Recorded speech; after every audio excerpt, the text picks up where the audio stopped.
श्री हरिवंश महाराज जी आपके चरणों में कोटि कोटि प्रणाम। महाराज जी, जैसे अपनापन शरीर का पारिवारिक जनों से है, वैसा श्री जी और लालजू के प्रति नहीं हुआ। हाँ, इसे राग कहते हैं, इसे मोह कहते हैं। ये अविद्या अज्ञान के कारण हुआ है।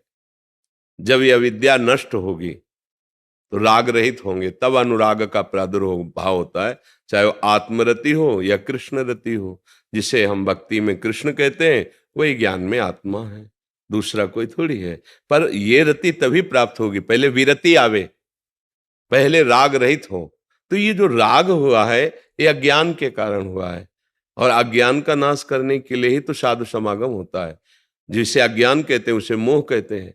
मोह ही हमें भ्रम पैदा किए हुए मुझ निर्विकार के अंदर अभाव पैदा हो गया। मुझे ये भूख चाहिए, मुझे ये भूख चाहिए, ये भूख चाहिए। जहां कहीं किंचन मात्र अभाव नहीं है वहां अभाव मुझे महसूस हो रहा है, देह भाव को लेकर। तो विवेक के द्वारा मोह का नाश करके फिर हम समस्त इस राग से मुक्त हो सकते हैं। बिनु सत्संग विवेक न होई, राम कृपा बिनु सुलभ न सोई। होए विवेक मोह भ्रम भागा। विवेक प्रकट हुआ, मोह अज्ञान राग जिसे कहते हैं वो नष्ट हो जाता है। जो सत्संग में सुनो उसे अपने आचरण में उतारो। ये पक्का समझ लो कि आज भी तुम प्रेम भगवान से ही कर रहे हो। जिस शरीर को तुम प्रिय मान रहे हो, अपना या दूसरे का, उसमें भी आत्म तत्व के प्रकाश के कारण ही प्रियता है। अगर वो अंतर ध्यान हो जाए उसी शरीर को नष्ट कर देते हैं। अर्थात हम शरीर को प्यार नहीं करते हैं, फिर भी हम मानते हैं कि हम शरीर को प्यार करते हैं। हमारी बात समझ पा रहे हो? कोई कितना भी प्रिय संबंधी हो, माता हो, पिता हो, कोई भी हो, उसके अंदर से जब हमारे प्रभु अंतर्हित हो जाते हैं तो हम उस शरीर को नष्ट कर देते हैं। ऐसा नहीं कि प्रभु चले गए, उसमें भी प्रभु है, मुर्दे में भी प्रभु है।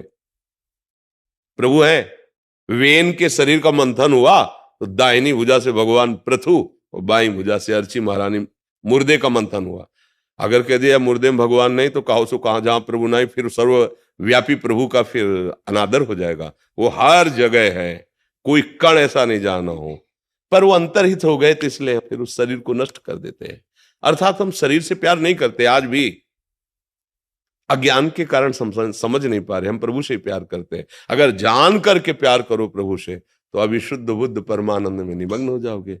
सब प्रभु से प्यार करते हैं, मेरी दृष्टि में सब प्रभु में प्रभु से प्यार करते हैं, पर वो समझ नहीं पा रहे। समझाने के लिए ही शास्त्र और सदगुरु संत जन है। यहां से हाथ खराब हो जाए तो हम यहां से कटवा देंगे। अभी तुम्हारे प्राणों पर आ जाएगी, इसको कटवा, हाँ काट दो। लौट के आओ, प्राण किससे प्रिय लग रहे हैं, किसके प्रति प्रिय लगे? आत्म तत्व से ही प्राण प्रिय लग रहे हैं। जब आत्म तत्व का परिचय हो जाएगा तो प्राणों का भी मोह खत्म हो जाएगा। हम जितना प्यार बढ़ाते चले जा रहे हैं, बाहर भ्रम के कारण है। लौटते चले जाओ, राग रहित होते चले जाओगे। पर थोड़ा कठिन लग रहा है। नाम जप करो निरंतर, नाम जप करो, सत्संग सुनो, शास्त्रों का स्वाध्याय चाहे थोड़ा करो पर उसका मनन करो, क्या कह रहा है शास्त्र, क्या कह रहा है। और सेवा करो, माता पिता गुरुजन संत, किसी भी जीव की निष्काम भाव से सेवा, सेवा सुमिरन सत्संग स्वाध्याय, तब आइए समाधि। एकांत में बैठ करके उस अपने आत्म स्वरूप को जानने की जिज्ञासा करे तो गुरु अंदर ही बैठा हुआ है, वो रास्ता बताता चला जाता है। अपने आप से अपने आप को जाना जाता है, किसी करण से नहीं, मन बुद्धि चित्त हम से नहीं, अपने आप से अपने आप को जाना जाता है। पर बड़ी ऊंची बात है, इसके लिए नाम जप करो, अच्छा खान पान रखो और अच्छा संग करो। गंदे विचार गंदा चिंतन इसको काटो नाम जप से, तब धीरे धीरे समझ पाओगे। समझ पा रहे? नाम जप चल रहा है, करते हो नाम जप, बस आचरण शुद्ध रखना, नहीं तो फिर नहीं बनेगा। गंगा स्नान किया ऊपर फिर गंदी धूल डाल ली, फिर स्नान किया फिर बात नहीं बनेगी। स्नान किया तो फिर धूल से बचना है। अर्थात ये जो मायामयी काम क्रोध आदि की ऐसी विचित्र आकर्षणमयी प्रेरणा है कि हम भ्रष्ट हो जाते हैं, उससे अपने को बचाना है।